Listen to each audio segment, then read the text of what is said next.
عثمانیہ ادارہ ہر آنکھ کا تارا۔ ایک بات مرتبہ لوگوں میں یہ غلط فہمی ہے کہ اسلام جو ہے بیماری لگنے کا قائل نہیں ہے، ایک سے بیماری دوسرے کو لگتی ہے، اس کا اسلام میں تصور نہیں ہے، یا اسلام اس بات کا انکار کرتا ہے کہ ایک آدمی کی بیماری دوسرے کو لگتی ہے۔ یہ خیال بالکل غلط ہے۔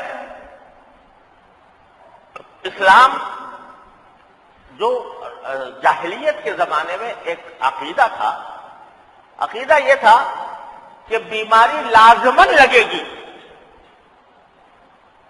ایک آدمی اگر بیمار ہوا تو اس کی بیماری لازماً دوسرے کو لگے گی، ہر حالت میں لگے گی۔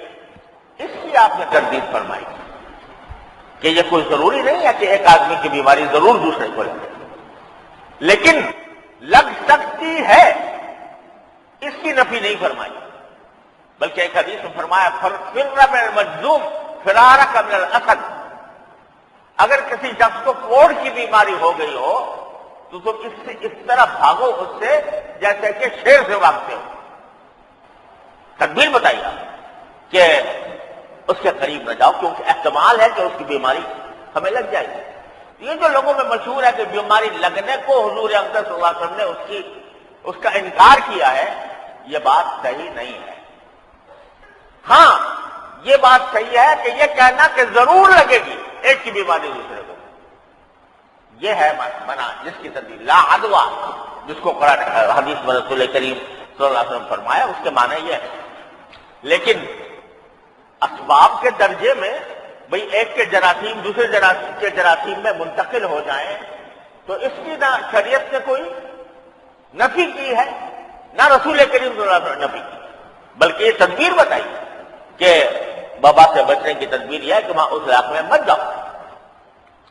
اس ساری صورتحال سے یہ بات معلوم ہوئی کہ یہ سمجھنا کہ وبا کے انسداد کے لیے یا وبا سے بچنے کے لیے کوئی تدبیر اختیار کرنا یہ توکل کے خلاف ہے، یہ بالکل جاہلانہ بات ہے، اس کا کوئی تعلق شریعت سے نہیں۔